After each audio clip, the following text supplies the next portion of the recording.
Alright, so in this tutorial I will explain to you how to do gutter jump consistently and what is my way of doing gutter jump. Gutter jump is basically a pretty easy to do jump that saves a lot of time. It basically cuts this entire segment up until entering the mission, which saves about 10 to 15 seconds if done optimally. The jump itself is pretty easy, but there's a lot of ways to doing it actually. What I do for gutter jump is very consistent, at least for me. And Rattachat, someone in the Ratatouille Discord pointed out that it seemed very consistent. So I will try to explain while having an input display for my controller, and also have an input display for my keyboard and mouse.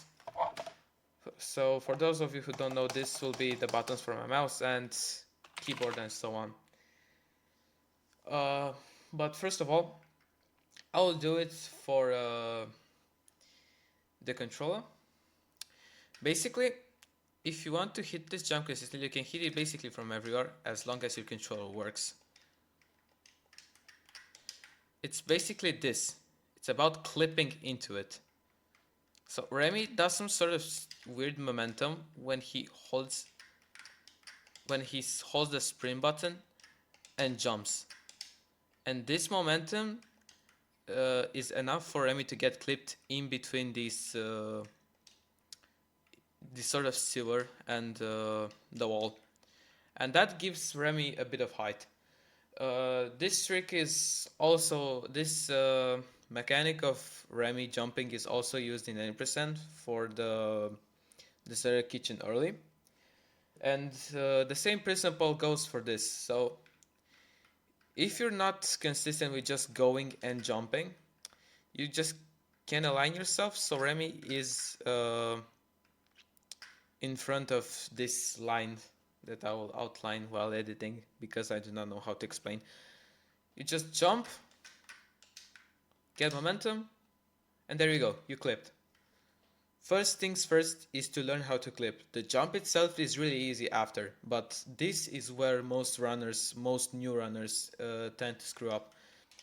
If you want to hit the double jump consistently, my first advice will be to hold sprint. Now, unfortunately, my controller being broken, I cannot sprint. That's why I use the other controller. But the most important thing for controller is you stay in front of this line, you go, jump, turn back, double jump. It's pretty easy. So to piece this together, you do this and double jump. It's pretty easy.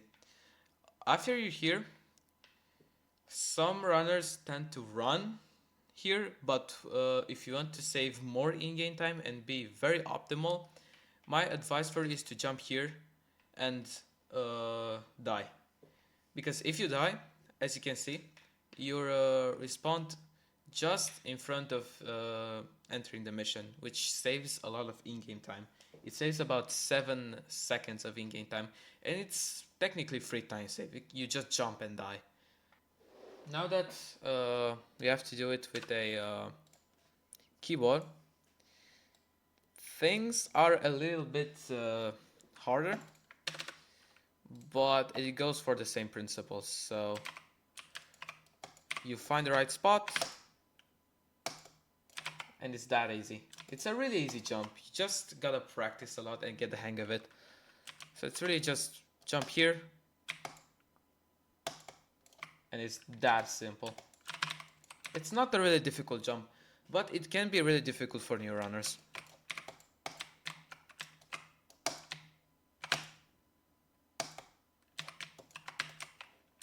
And there you go. You just learned gutter jump in about 5 minutes, I guess. So good luck with future runs, and I'm excited to see what you can do.